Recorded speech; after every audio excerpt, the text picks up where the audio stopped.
person had horns growing on his head, and even a surgical knife couldn't cut them off. Jack wanted to pull these horns out himself, but they were so hard, so he drove to the outskirts of the wilderness and decided to remove the horns by himself. He slammed his head against a wall, sticking the horns into the steel reinforcement, but still couldn't remove them. Feeling defeated, he sat on the ground. Suddenly, a group of poisonous snakes crawled toward him. Jack was so scared that he immediately stood up and pointed an iron fork at the snakes.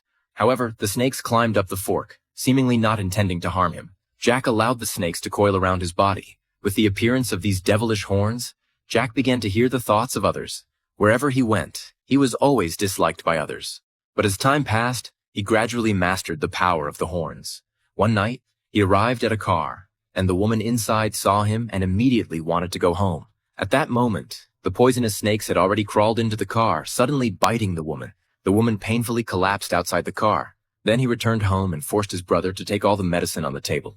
After his brother took the medicine, he suffered terribly. Everything Jack did was for revenge.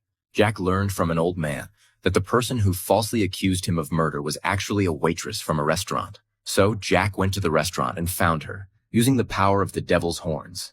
The woman finally told the truth. It turned out that she had falsely accused Jack, so she could get on television. To be continued.